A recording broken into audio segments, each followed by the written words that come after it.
Èmi ti gbé Olúwa ka iwájú mi nígbà gbogbo, nítorí tí ó wà ní ọwọ́ ọ̀tún mi, a kì yóò ṣí mi ní ipò. A gbé orúkọ Ọlọ́run Olódùmarè ga, ọba tó dá ayé, ipá ńlá tó borí ipá, agbára tó ju agbára lọ. Ọba tó mọ̀ wá tó mọ̀ wá tó mọ̀ gbogbo ìṣẹ́nu wa, ọba tó ń pa wá mọ́ ní gbogbo ìgbà, tó ń fàánú rẹ̀ dá wa sí, tó súnmọ́ wa wá sórí àkọ́tún ètò Ohun Àwọn Kerubu FM lónìí lórí ìkànnì Sweet 107.1 FM ní Òkè Tèmídire nílùú Abẹ́òkúta. Adúpẹ́ o lọ́wọ́ ọba dání má gbàgbé, ọba tinilẹ́yìn lọ́jọ́ ogunlé, ọba òràn ọmọ níṣẹ́ tí ń fàyà àti ipá tó borí ipá, agbára tó ju agbára lọ, fún àánú àtọ́jú rere rẹ̀ tí a tún rí gbà láti wá sórí àkọ́tún ètò yìí lónìí. Tìrẹ ní ọlá, tìrẹ ní ògo, tìrẹ ní gbogbo agbára ọlọ́run láti pa jẹ́ tìrẹ, nítorí pé ìwọ ni ó wà lọ́run tó ń ṣe ohun tí ó wù ọ́, nínú rere, nínú ìdùnnú, nínú ìgbéga, nínú ìtẹ̀síwájú tó wù ọ́ náà ló ti ṣe sí ayé wa lónìí láti wá sórí àkọ́tún ètò yìí. Bí a ti ń dúpẹ́ lọ́wọ́ Ọlọ́run Olódùmarè náà là ń dúpẹ́ lọ́wọ́ gbogbo ẹ̀yin ikọ̀ àti ìríjú Ọlọ́run alààyè, gbogbo ìjọ lọ́lọ́kan òjọ̀kan tí Ọlọ́run ń lò ní pé kí ètò yìí kó máa tẹ̀síwájú. A gbàdúrà fún yín lórúkọ Jésù, àánú àti ojúrere Ọlọ́run alààyè, ìbùkún rẹ̀, ọlá rẹ̀, ìdáǹdè rẹ̀, ojúrere rẹ̀ yóò wà pẹ̀lú wa àti ilé wa ní orúkọ ti Jésù Kristi. Bọ́dún náà ti wá ń parí lọ, ayọ̀ àti ọ̀pọ̀lọpọ̀ ìdùnnú òun ni a fi parí ọdún náà. Gbogbo ohun tí ò tí ì bọ́ sí láti January níwọ̀n bá díẹ̀ tó kù kó parí yìí, lágbára Ọlọ́run alààyè gbogbo rẹ̀ yóò bọ́ sí ìdùnnú la fi parí ọdún, ayọ̀ la fi ṣọdún lórúkọ ti Jésù Kristi. Lórí ètò tòní, èyí náà ti mọ̀ wípé lọ́sẹ̀ tó kọjá ò wá sórí ètò yìí, a lọ fún iṣẹ́ ìránṣẹ́ tó lágbára ni lórí ètò Ohun Àwọn Kerubu ní ọ̀sẹ̀ tó kọjá. Láti bí ọ̀sẹ̀ bíi 4-5 sẹ́yìn, ẹ rí wípé àwọn ìṣẹ̀lẹ̀ tó ń ṣẹlẹ̀ nínú ìjọ Ọlọ́run, bó ṣe ń lọ nínú ìjọ Ọlọ́run, àwọn ìṣẹ̀lẹ̀ bá mi bójú wò, ẹ bá mi yẹ̀ wò, ṣó yẹ kó rí bẹ́ẹ̀? Ṣé bó ṣe kí ìjọ Kristi rí eléyìí? Àwọn là ń gbé yẹ̀wò lórí ètò Ohun Àwọn Kerubu on FM, gẹ́gẹ́ bí Ọlọ́run alààyè bó ṣe ń lò wá fún iṣẹ́ mímọ́ rẹ̀. Àlejò wa náà tuntun wà ní ìkàlẹ̀ lónìí, ṣùgbọ́n kó tó di pé a máa kán lu agbami ètò, ẹ jẹ́ ká dókè lọ́hùn ká mú orin aládùndún wá. A wà pa tá bá ti padà dé, a wà kán lu ètò ní sàn-sàn bó ṣe ń lọ nínú ìjọ Ọlọ́run ní kókó ọ̀rọ̀ tí a ṣì ń gbéyẹ̀wò lórí ètò Ohun Àwọn Kerubu. Ajínrere Michael Adébọ̀wálé Adéoyè lórúkọ tèmi, ọmọ babaládùúrà ní Kọ̀tún, bàbá ìjọ lórí rédíò, ohun ẹni tí ń kígbe ní ìjọ ayé, ẹ̀tún ọ̀nà Olúwa ṣe. Ẹ kú àtàárọ̀, ẹ káàbọ̀ sórí ètò tòní.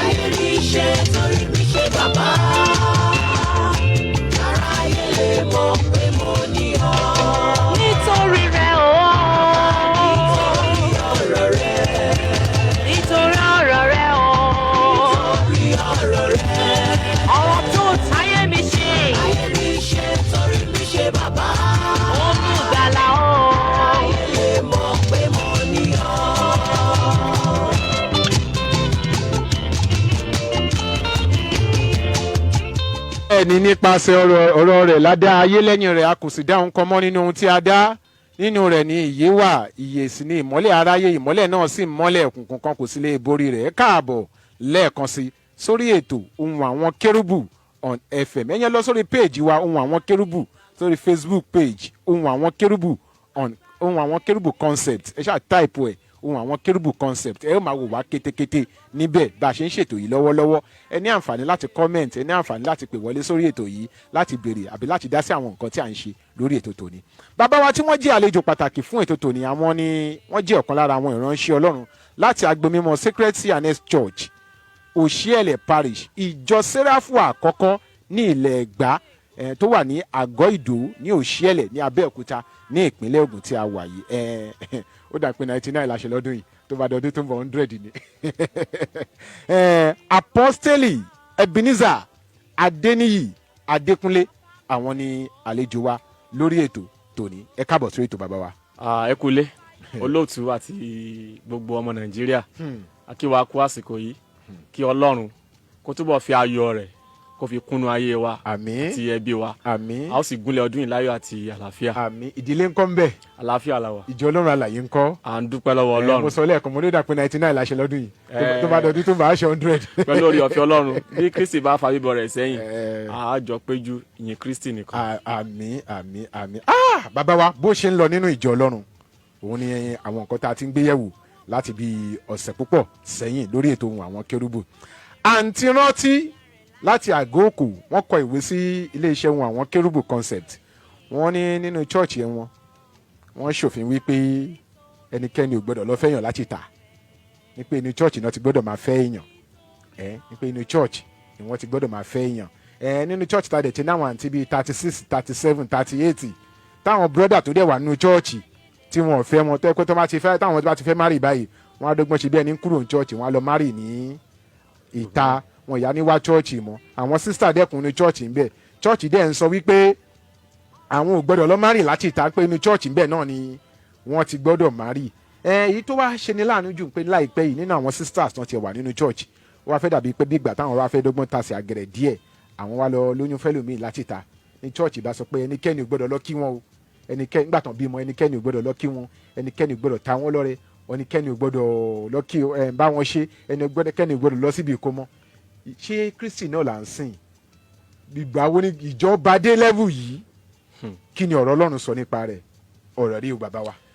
olótú mo kí yín ẹ kú iṣẹ́ olúwa sì sọ agbára dọ̀tun. àmín. fún gbogbo ènìyàn tó ní orí ọ̀fẹ́ láti máa gbóhùn mi gẹ́gẹ́ bí ohun tí àǹtí rántí kọ ránṣẹ́ sí iléeṣẹ́ Ohun Àwọn Kérúbù concept wípé kò sẹ́ni tó gbọ́dọ̀ tó jẹ́ ọmọ ìjọ tiwọn o láti lọ fẹ́ ọkọ tàbí aya níbòmíràn wá sí inú ìjọ wọ́n gbọ́dọ̀ fẹ́ ọkọ àti aya nínú ìjọ. àkọ́kọ́ gbọ́dọ̀ mọ ohun tí à ń pè ní ìgbéyàwó gangan.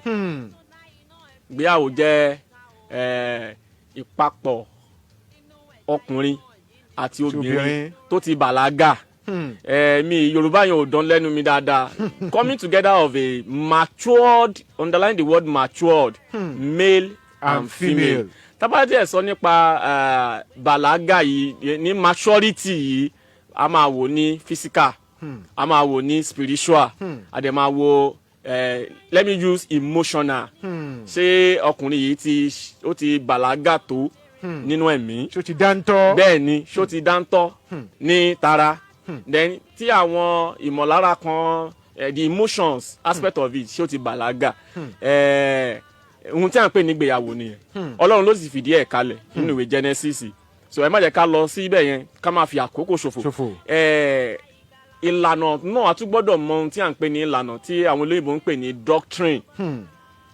doctrine ó jẹ́ ìwòye ènìyàn ni à ń pè ní doctrine, àbí ohun tí ń tá a gbàgbọ́ nínú ẹ̀. bọ́ tá a bá gbé wá sínú ẹ̀sìn kìrìsìtẹ́nì tó jẹ́ ti onígbàgbọ́, ìtí Jésù tó jẹ́ àwòkọ́ṣe, ìtí Jésù jẹ́ ọkọ rẹ̀, ó jẹ́ ìgbàgbọ́ nínú Kristi. tó bá sì jẹ́ pé ìjọ Ọlọ́run tòótọ́ tó jẹ́ pé Jésù Kristi àti Bíbélì ló jẹ́ ìwé òfin, Jésù ní orí, Bíbélì ní ìwé òfin, ohunkóhun gbọ́dọ̀ yàtọ̀ sí ohun tí Jésù sọ tó kọ́ wa. bẹ́ẹ̀ ni ohun tó kọ́ wa nípa ìgbéyàwó kò gbọ́dọ̀ yàtọ̀. tábánikà ẹ jẹ́ ká yàbàrá díẹ̀ ayé tá a wà, ibi tá a bára wa ní ìlú yìí, pàápàá jùlọ ní ilẹ̀ adúláwọ̀, ká sọ pé ní orílẹ̀-èdè Nàìjíríà. èmi gẹ́gẹ́ bí ìránṣẹ́ Ọlọ́run àti gẹ́gẹ́ bí olùkọ́, mo fi gbogbo ẹnu sọ wípé kò dára kí olórí ìjọ kan sọ wípé kí ọmọ ọjọ́ òun o kó má lọ ní ọkọ tàbí aya ní ìta. kò dára tó. pé chọ́ọ̀chì àwọn ọ̀rọ̀ ti gbọ́dọ̀ níyàwó. rárá tí ìbá sí àlàyé lẹ́kùnrẹ́rẹ́, gbogbo ìjọ ló ní òfin àti ìlànà. gbogbo wa kò sí ìjọ tí à ń lọ, Jésù Kristi ó ní gbogbo wa la gbàgbọ́ nínú ẹ̀. Bíbélì dẹ̀ ní ìwé òfin wa. ìlànà lè yàtọ̀, bẹ́ẹ̀ni Jésù lórí, Bíbélì là ń lò. tó bá ti yà kúrò nínú Jésù, tí Bíbélì ò jẹ́ ìwé òfin mọ́, ìyẹn kò ń ṣe ṣọ́ọ̀ṣì, kì í ṣe ìjọ Kristi, ìjọ ènìyàn ni. so tí ìlànà bá wà fún ọmọ ìjọ wípé bó bá fẹ́ lọ́kọ o gbọ́dọ̀ lọ́kọ nínú ìjọ, ó gbọ́dọ̀ ní àwọn àlàyé lẹ́kùnrẹ́rẹ́ ìdí tó gbọ́dọ̀ hàn sí gbogbo ọmọ ìjọ, tó gbọ́dọ̀ yé wọn tó gbọ́dọ̀ yé wọn yékéyéké. ẹ̀kọ́ yẹn gbọ́dọ̀ wà fún gbogbo ọmọ ìjọ. ìdí rèé o tẹ́ ẹ gbọ́dọ̀ fi fẹ́ ọkọ àti aya nínú ìjọ. Lóòótọ́ ni Paul Apostle gbà wá níyànjú pé ká má ṣe dàpọ̀ mọ́ àwọn ẹbí kèfèrí. We should not be equally yoked with unbelievers. Tá bá sọ pé unbelievers, àwọn tí kò gbàgbọ́, ṣé tí kò gbàgbọ́ nínú Jésù ni àbí tí kò gbàgbọ́ nínú táwa gbàgbọ́ tá a jọ wà nínú agbo ìgbàgbọ́? Ó pín sí méjì o. Ṣé tí kò gbàgbọ́ nínú Jésù àbí àwọn tá a jọ wà nínú agbo ìgbàgbọ́ tí kò gbàgbọ́ nínú tí àwa gbàgbọ́? Torí pé ìjọ póríṣiríṣi. Tá a bá fẹ́ fìyẹn kọ́ wọn wípé wọ́n gbọ́dọ̀ fẹ́ ọkọ nínú ìjọ tá a wà, a gbọ́dọ̀ ṣàlàyé fún wọn ìdí tó gbọ́dọ̀ fi rí bẹ́ẹ̀. Tó bá ti yàtọ̀ sí wípé aláìgbàgbọ́, èmi kò tọ́ kí olórí ìjọ sọ wípé ọmọ ìjọ ò gbọ́dọ̀ lọ fẹ́ ẹlòmíràn. Ẹ jẹ́ ká tún wò báyìí nínú ìjọ, bóyá irú ìjọ àǹtí rántí, mi ìmọ̀jọ wọn rí, mi ìmọ̀ àǹtí rántí rí, mi ìrí wọn rí. Tó bá dẹ̀ ń gbọ́ mi kan gbọ́. Bíbélì sọ, Bible say that wisdom is profitable to direct. Bóyá wọ́n á rí ọgbọ́n kankan yìí tí a jọ ń sọ báyìí. Tí a bá máa fẹ́ ọkọ nínú ìjọ, tá a bá fẹ́ fẹ́ aya nínú ìjọ, ó lóhun àwọn àmúyẹ kan tá a gbọ́dọ̀ wò. Gẹ́gẹ́ bí àpẹẹrẹ, ìjọ tó wà lábúlé tí kò sí ọkùnrin púpọ̀ ńbẹ̀, àwọn tó wà ńbẹ̀ àgbẹ̀ ni wọ́n, èèyàn lágbẹ́ o, bàbá tó bí èmi náà àgbẹ̀ ni o, iṣẹ́ àgbẹ̀ ló fi rán mi dé, lọ sílé ìwé o, lọ sílé ẹ̀kọ́ o, a dúpẹ́ fún Ọlọ́run ibi tí a dé nínú ẹ̀kọ́. Àgbẹ̀ ló pọ̀ jù ńbẹ̀. Ẹni tó dẹ̀ jẹ́ obìnrin, òun ti gbìyànjú láti wá sí àárín ìlú, ó ti oríṣiríṣi ìrírí, ó ti kọ́ ẹ̀kọ́ dáradára nínú Jésù Kristi. Ó wá padà sábúlé, olùṣọ́ àgùntàn wọn wá sọ wípé ó gbọ́dọ̀ fi ọkọ níbẹ̀ nínú ìjọ. Ṣẹ́ni tí kò lè gbé ẹrù ayé ẹ̀ tó ní kó jókòó tì ní. Ká má tanra wa olóòtú. Ó ní ọwọ́ kan àbòsí nínú àwọn òfin yẹn. Kí olórí ìjọ tó sọ wípé kí ọmọ ìjọ má lọ síta lọ fẹ́ ẹlòmíì, ó lọ́wọ́ kan àbòsí nínú. Kọ́lọ́run alààyè kó ràn wá lọ́wọ́. Àmín o Kristi. Ètò Ohun Àwọn Kerubu on FM ló ń lọ lọ́wọ́lọ́wọ́. Ẹ jẹ́ ká dókè lọ́hùn ká mú àwọn iṣẹ́ ìpolówó tó wà nílẹ̀ lọ́lọ́kanjọ̀kan wá sétí gbọ̀yìn. Ẹ ṣé púpọ̀ wípé wà pẹ̀lú wa.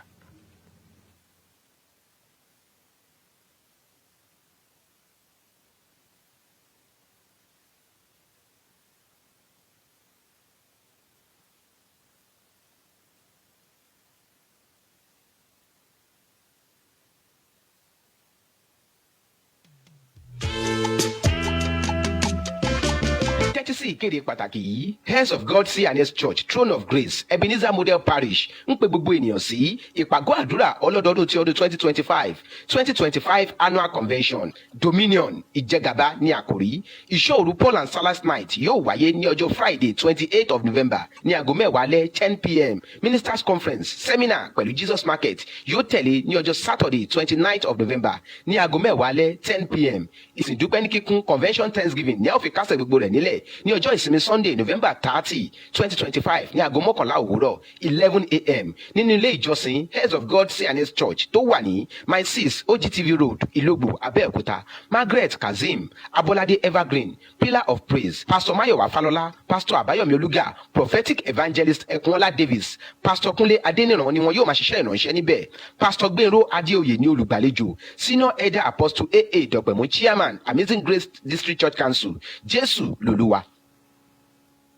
My hope is built on Thy word is a lamp unto my feet and a light unto my path. Ọ̀rọ̀ rẹ̀ ni fìtílà fún ẹsẹ̀ mi àti ìmọ́lẹ̀ sí ipa ọ̀nà mi. Ìdí rẹ̀ rèé tí a ṣe ń pe gbogbo ọmọ Ọlọ́run láti wá kọ́ ẹ̀kọ́ nípa ọ̀rọ̀ Ọlọ́run. Àkókò náà rèé láti darapọ̀ mọ́ ilé ẹ̀kọ́ ọ̀rọ̀ Ọlọ́run tí yóò mú ọ jinlẹ̀ nínú ọ̀rọ̀ rẹ̀. Ilé ẹ̀kọ́ Trinity College of Divinity ni a gbé kalẹ̀ fún gbogbo ọmọ Ọlọ́run tó fẹ́ jinlẹ̀ nínú ọ̀rọ̀ Ọlọ́run. Combination of Bible School, Theology and Seminary. Àwọn tó bá ní ìpè yóò máa gba ẹ̀kọ́ fún ọdún méjì gbáko láì sanwó. Our school is open for lectures every Saturday 9 a.m. through 5 p.m. Yàrá ìgbẹ̀kọ́ wa ṣí sílẹ̀ ní gbogbo ọjọ́ Sátidé nígbà tí ìkẹ́kọ̀ọ́ yóò máa bẹ̀rẹ̀ láti aago 9 òwúrọ̀ di aago 5 ìrọ̀lẹ́. Ẹgbẹ́dá campus 30 Mufutau Adéyẹmí street beside Amoru filling station Orelope bus stop Ẹgbẹ́dá Lagos. For further enquiries please call 0802 600 4444 or 0805 546 5682.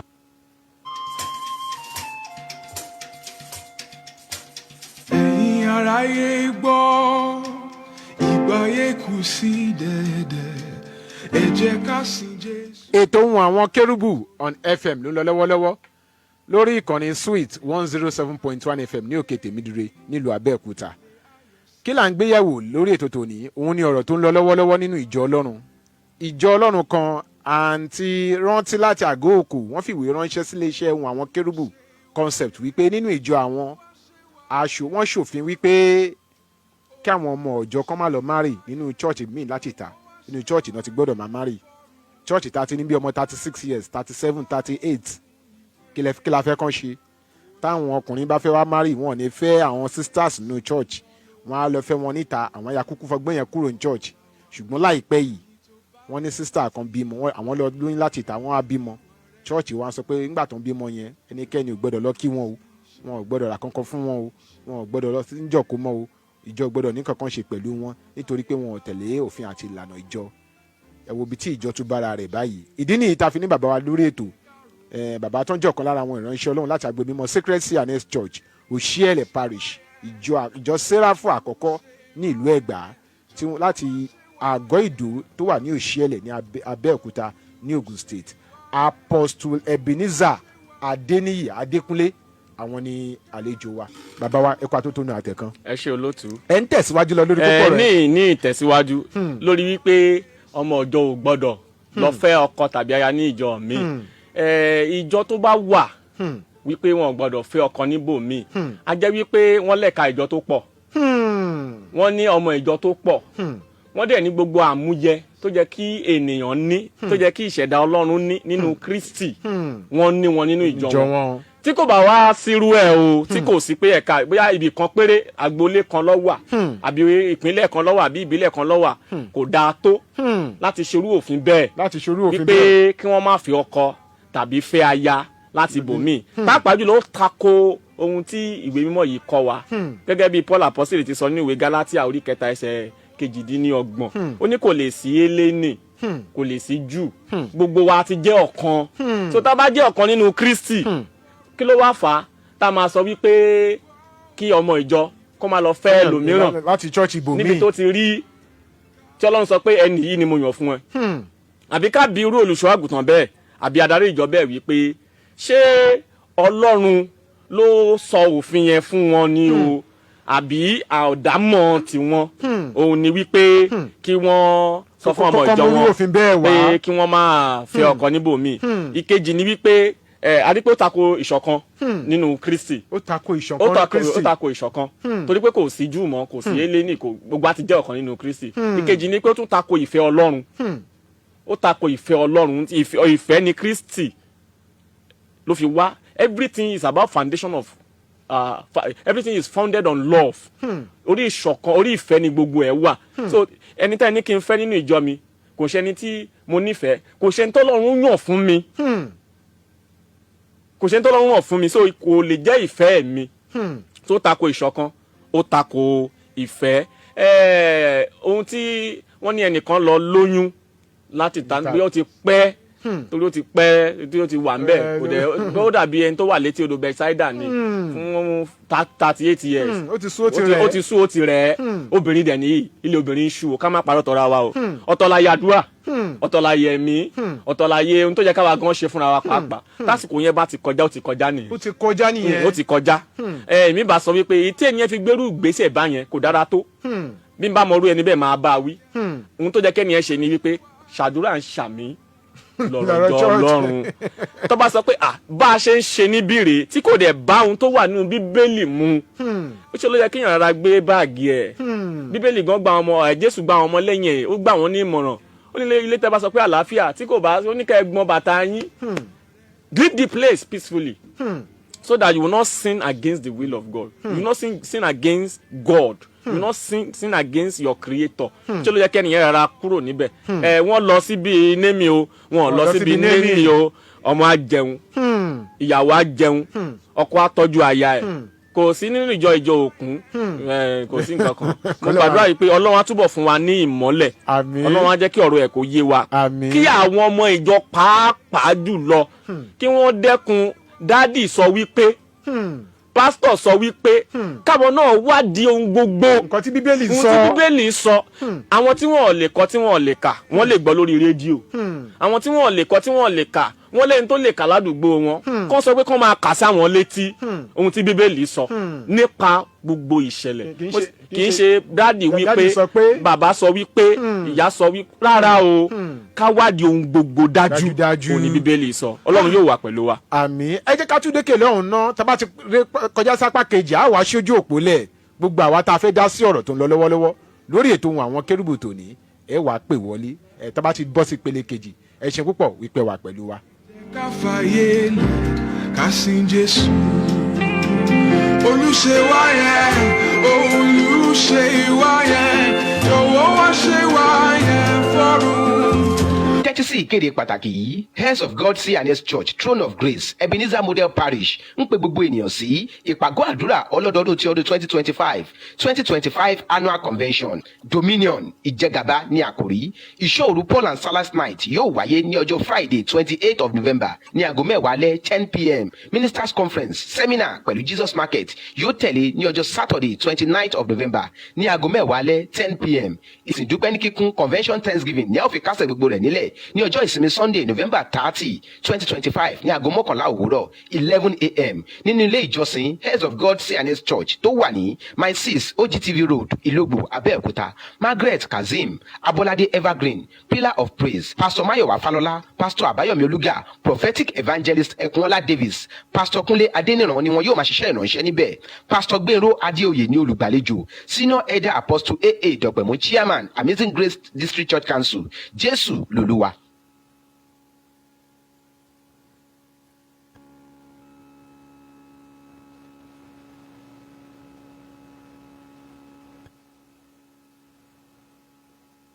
My hope is built on Thy word is a lamp unto my feet and a light unto my path. Ọ̀rọ̀ rẹ̀ ni fìtílà fún ẹsẹ̀ mi àti ìmọ́lẹ̀ sí ipa ọ̀nà mi. Ìdí rẹ̀ rèé tí a ṣe ń pe gbogbo ọmọ Ọlọ́run láti wá kọ́ ẹ̀kọ́ nípa ọ̀rọ̀ Ọlọ́run. Àkókò náà rèé láti darapọ̀ mọ́ ilé ẹ̀kọ́ ọ̀rọ̀ Ọlọ́run tí yóò mú ọ jinlẹ̀ nínú ọ̀rọ̀ rẹ̀. Ilé ẹ̀kọ́ Trinity College of Divinity ni a gbé kalẹ̀ fún gbogbo ọmọ Ọlọ́run tó fẹ́ jinlẹ̀ nínú ọ̀rọ̀ Ọlọ́run. Combination of Bible school, theology and seminary. Àwọn tó bá ní ìpè yóò máa gba ẹ̀kọ́ fún ọdún méjì gbáko láì sanwó. Our school is open for lectures every Saturday 9 a.m. through 5 p.m. Yàrá ìgbẹ̀kọ́ wa ṣí sílẹ̀ ní gbogbo ọjọ́ Sátidé nígbà tí ìkẹ́kọ̀ọ́ yóò máa bẹ̀rẹ̀ láti aago 9 òwúrọ̀ di aago 5 ìrọ̀lẹ́. Ẹgbẹ́dá campus 30 Mufutau Adéyẹmí street beside Amoru filling station Orelope bus stop Ẹgbẹ́dá Lagos. For further enquiries please call 0802 600 4444 or 0805 546 5682.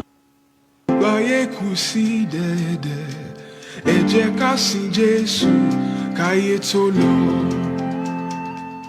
ẹ káàbọ̀ padà sórí ètò Ohun Àwọn Kérúbù on FM láti lè ṣe Sweet 107.1 FM ní òkè tèmídìrè nílùú Abẹ́òkúta. Bàbá wa tí wọ́n jẹ́ àlejò wa lónìí wọ́n jẹ́ ọ̀kan lára àwọn ìránṣẹ́ Ọlọ́run láti agbèmọ̀ Sacred C&S Church Òṣìẹ̀lẹ̀ Parish tó wà ní Àgọ́ Ìdó ní Òṣìẹ̀lẹ̀ ní Abẹ́òkúta ní ìpínlẹ̀ Ògùn tí a wà yìí. Apostoli Ebenezer Adeniyi Adekunle àwọn ni àlejò wa ẹ pàtó tó nu àtẹkùn bàbá wa. olóòtú mú kí.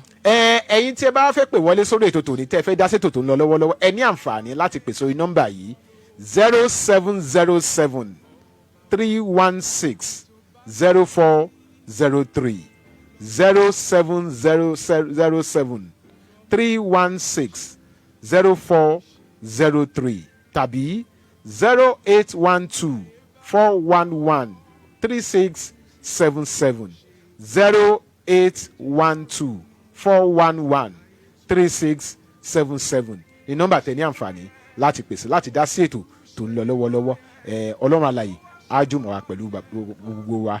Bàbá wa alàgbà Ọlọ́ládé àwọn náà tún mú ọ̀rọ̀ míì wá bó ṣe ń lọ láti inú ìjọ Ọlọ́run ìjọ tó ti tó bí ọdún bíi 9 táwọn ti darapọ̀ mọ́ táwọn ti darapọ̀ mọ́ ìjọ yìí wọ́n ní alàgbà wọ́n ní àṣà kan wọ́n ní tọ́rọ̀ bá ṣẹlẹ̀ láàrin ọmọ ọjọ́ sọmọ ọjọ́ àbí tó ṣẹlẹ̀ láàrin alàgbà sọmọ ọjọ́ wọ́n ní alàgbà ò ní lè yanjú wọn ní kọ́níṣọ̀ lọ́dọ̀ baálẹ̀ ọ̀dọ̀ baálẹ̀ baálẹ̀ ọkọ̀ ìlú àwọn ní kọ́jú ìṣọ̀lọ́dọ̀ balẹ̀ wọn ló ti wá ṣe bẹ́ẹ̀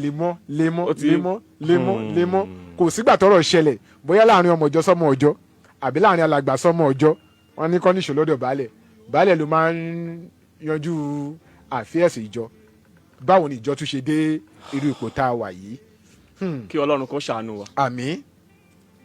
kí kristi kó túbọ̀ ṣàánú fún ìjọ. àmín. kí òye àti ìmọ́lẹ̀ kọ́lọ́n kó fi fún gbogbo wa. àmín. kó sì mú ìfọ́jú ọkàn kúrò. àmín.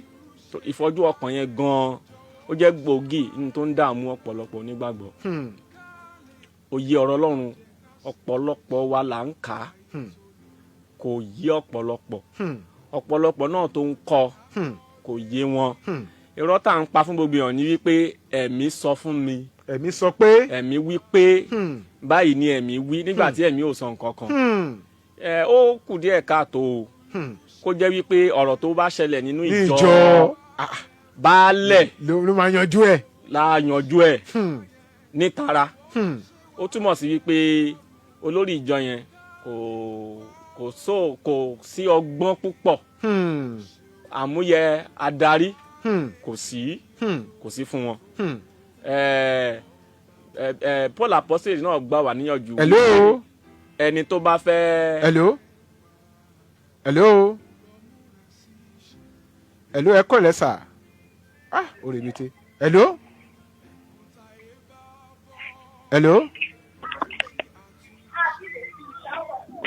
ẹ kúrò lẹ́. ẹ̀yin tí a bá fẹ́ pè wọlé ẹ bá wa 0707 316 0403 0707 31. hello. ẹ kúrò lẹ́ sà. ẹ kúrò lẹ́ o. yes sir. ẹ kú ètò. yes sir. orúkọ tèmi ni Elijah láti Kútọ̀. alàgbà Elijah láti Kútọ̀ ẹ káàbọ̀ sórí ètò bàbá wa. àwọn ènìyàn mo fẹ́ kí àlejò wa pàtàkì tó wà lóyún ibẹ̀ fún ọmọ àlàyé ọgbọ́n tọ́lọ́ yọ̀ǹda fún wọn. àjọ tí Ohun Awon Kerubu náà pè ẹ kú ètò. ọlọ́run ló ń ṣe o. lọ́dẹ̀ nípa àwọn tó ń ṣẹlẹ̀ nínú ìjọ wa ní àsìkò yìí. àgbàdúrà pé ìjọ ọlọ́run àlàyé ò ní túká o. àmín. ìjọ ọlọ́run àlàyé á tún máa jọba nínú ìjọ ọlọ́run. àmín. ṣùgbọ́n ohun tó ṣe ni ni kí alàgbà máa gbẹ́jọ́ ìjọ lọ sí ìlú ìbálẹ̀ wa máa yanjú ọ̀rọ̀ inú ìjọ. alàgbà yẹn ó kù díẹ̀ o ọlọ́run á yanjú ìjọ rẹ̀ o. àmín. ẹ ṣeun púpọ̀ bàbá wa ẹ ṣeun púpọ̀ 0707 316 0403 0707 316 0403 0812 411 3677 0812 411 3677 ní nọ́mbà tẹ ní àǹfààní láti pèsè bàbá wa ẹ tẹ̀síwájú. bí mo ti ń sọ pé ó jẹ́ nǹkan tí kò dára tó ọ̀rọ̀ tó bá ṣẹlẹ̀ nínú ìjọ kó jẹ́ wípé baálẹ̀ ìlú ló máa yanjú ẹ̀ kò dára tó ó tàbùkù ìjọ ọlọ́run mi sọ nípa bóyá ìjọ kan o gbogbo ìjọ ọlọ́run bóyá ó kéré o àbí ó pọ̀ o ó tàbùkù ọ̀rọ̀ àbí ìjà àbí gbọ́n mi sí omi ò tó kan ló ṣẹlẹ̀ kó wá jẹ́ wípé nínú ìlú baálẹ̀ la jókòó la yanjú ẹ̀ lóòótọ́ bí èso wí ká bọ̀wọ̀ fún àwọn aláṣẹ àti adarí wa kò gbọ́dọ̀ tó dé irú àsìkò yẹn pé ara kò dára tó a ní ìgbékalẹ̀ bí a ó ti yanjú aáwọ̀ nínú ìjọ bíbélì fìdí ẹ̀ múlẹ̀ tá bá ka ìwé Mátì orí 18 ẹsẹ̀ 15 sí 17 ó ṣàlàyé fún wa bí a bá ní aáwọ̀ sí ọmọnìkejì wa ó ní ká pe ẹni méjì tàbí ẹni mẹ́ta nínú ìjọ tá a jọ wà nínú ìjọ nǹkan báyìí ni àbúrò mi ṣe nǹkan báyìí ni lágbájá ṣe fún mi tó bá parí ẹ̀ tí kò bá parí ó ní ká tọ̀ alàgbà lọ kò ní ká lọ sí ìlú kò ní ká alàgbà kó àwọn èèyàn lọ sọ́dọ̀ ìlú rárá kò ní ká lọ sí ìlú alàgbà lórí ìjọ. Let me say we are responsible we are accountable to our leader and our leader is accountable to Jesus. So àwa máa jábọ̀ fún wọn àwọn náà máa jábọ̀ fún wọn Ọlọ́run ó dàbí ìṣẹ̀lẹ̀ kan tó ṣẹlẹ̀ ni ìṣẹ̀lẹ̀ kan ṣẹlẹ̀ nínú ìjọ kan ta ló máa gbé sìn ta ni ò ṣe sìn ọ̀rọ̀ yẹn sáfẹ́ di kọ́nu nǹkan họ ẹnìkan bínú kúrò pé hello ẹnìkan bínú kúrò nígbà tí alàgbà náà dẹ̀ máa ṣe alàgbà náà bá bínú wípé òun náà ní dúró nú iṣẹ́ ẹ̀sìn lọ́jọ́ yẹn torí pé ẹni tó bínú kúrò ìgbà táwọn fẹ́ gbé sìn wọlé ó tún padà síbẹ̀ ó bínú lọ. hello ẹ kúrò lẹ́fà. ẹ kúrò lẹ́sà. À ń gbádùn ètò yẹn ọlọ́run wà pẹ̀lú yín sá. àmì sà kí ló kọ́ àti bulẹ̀ tí ń pè wá sà. Láti gbé olúkòsí ni o. kí lorúkọ yín sà. Amos ni o. ẹ káàbọ̀ sórí ètò bàbá wa bàbá Amos. ẹ ló sà à ń bá yín bọ̀. ẹ sà ẹ ṣe púpọ̀ ìwà pẹ̀lú wa sà. bí mo ti ń bá ọ̀rọ̀ mi lọ mo ní láti pe ọ̀tún àti òsì apá àkọ́kọ́ èyí tó kéré lóòótọ́ o lè ní ohun tó dára tó o ṣe ohun tó o ṣe kó dáa tó ìyẹn túmọ̀ sí pé obínú kò wájú Ọlọ́run ó tàbùkù gbogbo ènìyàn ó tàbùkù olórí ìjọ ìwọ olórí ìjọ náà káwá sọ pé Jésù dé lọ́jọ́ yẹn lọ́jọ́ tó obínú sọ pé ò ṣe ohun tí ń lọ lé torí ọmọ ìjọ kan hùwà kan kí ló máa sọ fún Jésù ògo ni fún orúkọ Ọlọ́run hallelujah. Bí àwọ̀ bá wà nínú ìjọ Kọ́ríńtì kínní orí 6 ẹsẹ̀ kínní sí 8 òun náà gbà wá lámọ̀ràn ó sọ ohun tá ò ṣe fún wa àwa tá a bá wà nílé a lè kà á hallelujah o ó sọ ohun tá a lè ṣe fún wa lórí ẹ̀ iṣẹ́ àwọn àpọ́sítélì orí 15 ẹsẹ̀ kínní sí 49 ó sọ ohun tá a lè ṣe ọ̀rọ̀ àwọn onígbàgbọ́ kì í ṣe ohun tó máa wá dé ọ̀dọ̀ baálẹ̀ ká máa sọ pé ó máa dàgbọ́ ọlọ́pàá ká máa sọ wípé ó máa délé ẹjọ́ kò sẹ́ni sìn Jésù ló fà á tọ́rọ̀ máa fi délé baálẹ̀ kò sẹ́ni tó ń sin Jésù ló fà á tọ́rọ̀ fi délé ọ̀dọ̀ baálẹ̀ láti inú ìjọ ẹ jẹ́ kí n ká tó ẹjọ́ ẹ má bínú nítorí àkókò sábà tún wò lọ́nà míì mo fẹ́ lo àdìtú láráyé ń pè àwọn tó wà ní èdìdì àdìtú kan wà láàrin baálẹ̀ àtàlàgbà tí ìbáṣá àdìtú ń bẹ kí baálẹ̀ bọ́ síwájú àwọn ọmọ ọjọ́ ó sọ ìdí fún wọn táwọn fi ń lọ sílé baálẹ̀ ní gbogbo ìgbà kò dára tó ìjọ ọdún 9 kò dára tó kọ́lọ́mọ àlàyé kan náà wà lọ́wọ́ ẹ jẹ́ ká tún dókè lọ́rùn ká mọ̀ wọ́n ṣe ìpolówó wá lọ́lọ́kanjọ̀kan wá fún wa ètò Ohun Awon Kerubu on FM ló ń lọ lọ́wọ́lọ́wọ́ ẹ ṣe púpọ̀ wípé wà pẹ̀lú wa. Heads of God C&S Church Throne of Grace Ebenezer Model Parish ń pe gbogbo ènìyàn sí ìpàgọ́ àdúrà ọlọ́dọọdún ti ọdún 2025 annual convention Dominion Ìjẹgàba ní àkòrí ìṣọ́ òru Paul and Silas night yóò wáyé ní ọjọ́ Friday 28 of November ní aago 10 10 p.m. Ministers Conference Seminar pẹ̀lú Jesus Market yóò tẹ̀lé ní ọjọ́ Saturday 29 of November ní aago 10 p.m. ìsìndúpẹ́ ní kíkún convention Thanksgiving ní àwòfẹ́ kásẹ̀ gbogbo rẹ̀ nílẹ̀ ní ọjọ́ ìsinmi Sunday November 30 2025 ní aago 11 òwúrọ̀ 11 a.m. nínú ilé ìjọsìn Heads of God C&S Church tó wà ní My 6 OGTV Road Ìlógbò Abẹ́òkúta. Margaret Kazeem Abolade Evergreen Pillar of Praise Pastor Mayowa Falola Pastor Abayomi Oluga Prophetic Evangelist Ekunla Davis Pastor Kunle Adeniran ni wọn yóò máa ṣiṣẹ́ ìránṣẹ́ níbẹ̀. Pastor Gbénró Adéoyè ní olùgbàlejò Senior Elder Apostle A.A. Dọ̀pẹ̀mú Chairman Amazing Grace District Church Council Jésù lolúwa.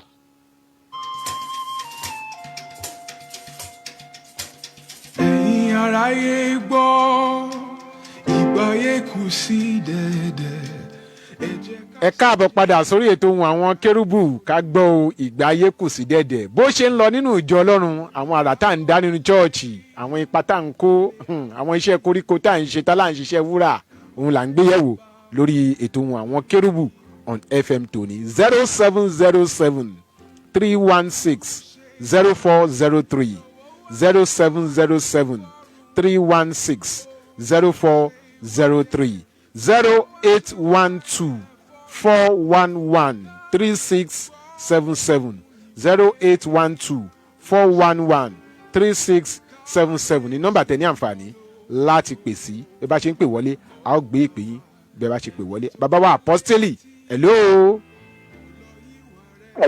hello sir ẹ káàsán sir. ọmọ mi ló bá tún kọrin yẹn. à ń gbọ́ yín dáadáa à ń gbọ́ yín bàbá wa. bàbá tó ń lọ sórí ìgbà. ojú òpó yẹn ò já gara ẹ bá wa pè padà kò já gara dáadáa. 0707 316 0403 0812 411 3677 ní nọ́mbà tẹ̀ ní àǹfààní láti pèsè apostoli hello. hello sir. ẹ káàsán sir. ẹ káàsán o. yes sir. ẹ kú ọtún lẹ́sà. yes sir. orúkọ jẹ́ àdára fún wa o. àmì sà kí ló kọ́ àti bọ́lẹ̀ tí ń pè wá bàbá sà. tó wà ń bẹ̀ yẹn mo dúpẹ́ lọ́wọ́ wọn. yes sà. lórúkọ Jésù kan wọn máa tẹ̀síwájú. àmì. bẹ̀rẹ̀ báyìí ní ìjọ ti dé kọ́mi báyìí ní kọ́lọ́n kó sànù wa ni. àmì. wọ́n sọ pé kí àwọn àjọ kan wọ́n mọ̀ lọ níyàwó ọ̀yà kọ́ńtà. síbẹ̀ bá jẹ́ ṣé àtọ̀dọ́dún ló ti wà àbúrò àná bẹ́ẹ̀ kalẹ̀ fún ara wọn. nǹkan kan wà ń di rẹ̀. tí wọ́n bá wádìí ẹ̀ dáadáa. èkejì báwo ni ìjọsìn máa gbẹjọ sọ́dọ̀ baálẹ̀ sí baálẹ̀ tó ń lé ní ìjọ ní àti Kristi ló ní ìjọ. ibi tá a bá ìṣẹ̀lẹ̀ ìdílé bá ní sìn Ọlọ́run kó ṣàánú wa ni o. àmì. gbogbo nǹkan tó yẹ ká tẹ̀ máa gbọ́ nípa kìsẹ́nì bá ní sìn là ń gbọ́. ó dẹ̀ ń dúdú ti àwa tá a jẹ́ náà sí Ọlọ́run. a gbọ́dọ̀ kí tara wa dáadáa. ọ̀pọ̀ ló ń pè ẹ̀fọ́ ní kó pè ẹ̀fọ́ kọ́ lọ́n pè òun. lórúkọ Jésù Kristi ìṣẹ̀lẹ̀ àti oníbàjẹ́ lọ́wọ́ ẹnikẹ́ni wa. àmì. ṣé baálẹ̀ yẹn sí kìrìsìtẹ́nì àti mùsùlùmí lóun tó wù kó tiẹ̀ jẹ́ kò lẹ́tọ̀ọ́ àbáwo náà bẹ kọ́ńtì kẹfà tẹ́lẹ̀ yẹn orí kẹfà yẹn ní ẹ̀kẹjọ tí bàbá yẹn dákọ́ lọ kà fún rẹ̀ kórèkórè tó wà ń bẹ̀ lórúkọ Jésù Ọlọ́run ràn wá lọ́wọ́ ètò yóò lè kórúkọ Jésù àwọn tẹ̀síwájú orúkọ mi yàn Ọlọ́run Adégbọlá láti Abẹ́òkúta gómìnà Susa. ẹ káàbọ̀ sórí ètò bàbá yẹn ṣe púpọ̀ 0707-316-0403 0707-316-0403 0812-411-3677 0812-411-3677 ní nọ́mbà tẹ̀ ní àǹfààní láti pèsè apostoli Ebenezer Adeniyi Adekunle àwọn ní àlejò wa. hello. hello. ẹ káàsán máa. hello sir. à ń gbọ́ yín kékeré ẹ káàsán máa. hello. à ń gbọ́ yín ẹ káàsán máa. bẹ́ẹ̀ni ibẹ̀ náà lẹ wà. bẹ́ẹ̀ni ibẹ̀ náà lẹ wà mà. mo fẹ́ bẹ̀rẹ̀ bẹ́ẹ̀ lọ́wọ́ dájú wa ni. ó dá mà. Mr. Ayọ̀ láti Òkè Àtà. ok ẹ káàbọ̀ sórí ètò màmá wa. yes sir. mo fẹ́ bẹ̀rẹ̀ pé kí ni ó máa ń fà fún àwọn ìjọ lónìí tó jẹ́ fún ti tẹ̀ ṣá nínú ìjọ. pásítọ̀ gan nínú ìjọ mi gan pásítọ̀ náà ń ṣe tó jẹ́ pé kàn fi lọ píìkì kọ́ńtà inú ṣọ́ọ̀ṣì náà ti máa píìkì kọ́ bẹ́ẹ̀ náà làwọn ọmọ ìjọ náà wọ́n máa gbórí sábẹ́ àga láti máa píìkì kọ́. ṣé ewu ìgbà ìkẹyìn ní ká pè ní àbí àìgbọràn àwọn ọmọ ìjọ ní ká pè ó dá kí dáàdi wa bá mi tàn mọ́lẹ̀ sí ta. ó dà ìṣe púpọ̀. bàbá ọ̀rọ̀ rí tí oníṣòkè. bá gbọ́ ìbéèrè yín dáadáa kí ló fà á tí àwọn èèyàn máa fi ń gbé kọ́ọ̀lù nínú ṣọ́ọ̀ṣì kí Ọlọ́run ṣàánú wa. àmín. kò sí bẹ̀rù mo máa ń sọ ní ọ̀pọ̀ ìgbà fún àwọn ọmọ ìjọ tí mo wà èmi kọ́ mo dàgbà jù níjọ tí mo ti wá o ohun téèyàn bá fẹ́ gbà lẹ́yìn eré ìje ló máa sọ bó ṣe máa sáré ìje yẹn téèyàn bá fẹ́ gbà lẹ́yìn eré ìje ló máa sọ bó ṣe máa sáré Paul apostole ìgbóná náà ti fi adé ògo mi wọ̀n mí ná so Paul ó ti rí adé ó ti rí ògo tó wà níwájú ẹ̀ ohun gbogbo tí kò ní jẹ́ kó gba adé yẹn ó mú kúrò ó yànda rẹ̀ ṣe rí àìbọ̀wọ̀ fún Ọlọ́run oníkéèyàn wà níwájú kò sí ohun tó lóun fẹ́ gbà lọ́wọ́ wa nǹkan kan ṣo péré ní gbogbo èèyàn fi fún Ọlọ́run ní ọjọ́ ìsinmi òun ní ìyìn èyí tó kù à ń béèrè lọ́wọ́ ẹ̀ ni bá a dáwọ́ àwa lánàá ní àsìkò tó yẹ ká wá yan Ọlọ́run láà máa tẹ fóònù so kò dá ewu ìgbà kẹyìn náà ni ewu ìgbà kẹyìn ni ká máa alàgbà náà alàgbà kan ti sọ wípé ẹ má bínú bí ìsìn ṣe bẹ̀rẹ̀ ó ní mò ń retí ìpè kan kò dẹ̀ ó pọn dandan fún mi láti ó wà níwájú Olúwa ó ń retí ìpè èmi máa ń sọ fún wọn pé tó bá ń retí ìpè ó dára dúró níta tí ìpè yẹn bá wọlé tó bá ti sọ̀rọ̀ tán padà sínú inú ṣẹ́ẹ̀sì rárá kí Olúwa kó ṣàánú fún gbogbo ènìyàn kí Kristi kó ràn wá lọ́wọ́ kó jẹ́ kí ìgbàgbọ́ wa le ewu ìgbà ìkẹyìn ni o ká sì mójútó nígbà tí àánú bá dé nígbà tí eré bá dé èṣù kò ní fi ẹ̀tàn gba ìrèkú lọ́wọ́ wa. bàbá wa láàrin ìṣẹ́jú kan kẹ́ tó máa lọ kí ni ọ̀rọ̀ àmọ̀ràn sí orílẹ̀-èdè Nàìjíríà àti nípò táwa àti bọ́dún tó parí lọ yìí. ọ̀rọ̀ àmọ̀ràn mi fún gbogbo ènìyàn lórí ohun tá a ti gbéyàwó lónìí ìgbéyàwó àwa tá a bá jẹ́ onígbàgbọ́ ẹni tí ò dẹ̀ ṣe onígbàgbọ́ náà ẹ jẹ́ ká ka ìwé Kólósè orí 2 ẹsẹ̀ 8 á sọ fún wa ohun tí ìlànà tó jẹ́ ọ̀rọ̀ àmọ̀ràn mi fún gbogbo onígbàgbọ́ ni wípé ìgbà ewu la wà yìí kì í ṣe wípé àkókò tá a wà yìí làkókò tá a ò máa ṣeré ìgbà tá a ò máa kíyèsára dáradára kò ìyẹn ò túmọ̀ sí wípé ó sì di 70 àbí 80 rárá láti ìsinsìnyí lọ ká máa kíyèsára ká sì máa gbàdúrà ká sì máa yẹra wa wò dáradára ní gbogbo ìgbà ṣé kí a ṣe wà pẹ̀lú Kristi. Ọ̀tọ̀ ni ẹni tí Ọlọ́run pè, ọ̀tọ̀ lẹni tó ń ṣiṣẹ́ ìpè. Ọlọ́run lè pèèyàn lóòótọ́ kí pé Ọlọ́run wà lórí ènìyàn gẹ́gẹ́ bí àwọn olùṣọ́ àgùntàn, àwọn pásítọ̀, àwọn wòlíì, gbogbo wọn báyìí ni mo ń bá sọ̀rọ̀. Ọlọ́run lè pè é lóòótọ́, ṣùgbọ́n ṣé Ọlọ́run ṣé pé Ọlọ́run lòún jẹ́ àbí ìpè ara ẹ̀? Fún àwọn ọmọ ìjọ náà, ẹ má jẹ́ kí á ti àwọn olùṣọ́ àgùntàn wa, ẹ má jẹ́ ká tì wọ́n gbọ́, ká má tì wọ́n ṣìnà, ká má mú wọn ṣubú. Lórúkọ Jésù á dára fún gbogbo wa. Nàìjíríà a ní ìsinmi o. Ọdún tá a wọ̀ lọ yìí ayọ̀ la ó fi parí rẹ̀ o. Má jẹ̀mú agbára tó sọ pé a ò ní parí ọdún yìí, lórúkọ Jésù kó lọ kó gbà wá lọ́wọ́ wọn. Ayọ̀ àti ìfẹ́ Ọlọ́run kó gbilẹ̀ nínú gbélé gbogbo wa o. Ilé iṣẹ́ yìí lórúkọ Jésù kọ́lọ́n kó mú tẹ̀síwájú láàárín àwọn ẹlẹgbẹ́ kó máa lọ sókè. Jésù Olúwa wa. Àmín àmín àmín lórúkọ Jésù. Apọ́stélì Ebenezer Adeniyi Adekunle ní àlejò wa lórí ètò tòní, ọ̀kan lára àwọn ìránṣẹ́ Ọlọ́run láti agbo mímọ́ Sacred C&S Church Òṣìẹ̀lẹ̀ Parish, ìjọ Séráfù àkọ́kọ́ ní ìlú Ẹ̀gbá tó wà ní Àgọ́ Ìdó ní Òṣìẹ̀lẹ̀ ní Abẹ́òkúta ní ìpínlẹ̀ Ògùn. Àwọn ní àlejò adúpẹ́ púpọ̀ nípa pè yín wá sórí tẹ̀sí wa. Ẹ ṣé bàbá wa. Alérò pé tá a bá tún pè yín gbà mí ẹ ó darapọ̀ mọ́ wa. Bẹ́ẹ̀ lórí ọ̀fẹ́ Ọlọ́run ṣé olúwa ń tẹ̀síwájú. Nọ́mbà wo ni Ohun Awon Kerubu lè pè yín sí nígbàkigbà tó bá fẹ́ pè yín? Nọ́mbà mi ò yí padà. 080 62 38 54 63. Mo ṣe ń kọ́lẹ̀ ni o, ẹ bá mi pè díẹ̀díẹ̀ ó yá. 080 62 38 54 63. Nọ́mbà tẹ ní àǹfààní láti pe bàbá wa sí nìyẹn 080 62 38 54 63 080 62 68 38 54 62 080 62 38 54 63. Ìpàdé lọ́sẹ̀ tó ń bọ̀ láṣẹ Ọlọ́run ọ̀gá àgọ́ lérè tó Ohun Awon Kerubu on FM lórí ìkànnì Sweet 107.1 FM ní òkè tèmídìrè nílùú Abẹ́òkúta. Nọ́mbà tẹ ní àǹfààní láti pè mí atọ́kùn ètò sí 081 655 37283 081 655 37283. Ajínrere Michael Adébọ̀wálé Adéoyè lórúkọ tèmi, ọmọ babaládùúrà ní kọ̀tún bàbá ìjọ lórí rédíò. Ohun ẹni tí ń kígbe ní ìjọ ayé, ẹ̀tún ọ̀nà Olúwa ṣe, ayọ̀ àti àlàáfíà pẹ̀lú ọ̀pọ̀lọpọ̀ ìdùnnú láàfin la ọdún ìjà. Ìdùnnú àtayọ̀ náà láàtún fi pàdé lọ́sẹ̀ tó ń bọ̀ lórí ètò Ohun Awon Kerubu on FM. Títí ọ̀sẹ̀ tó ń bọ̀ tá a fi pàdé, wà ní àlàáfíà lórúkọ Jésù. Shalom shalom.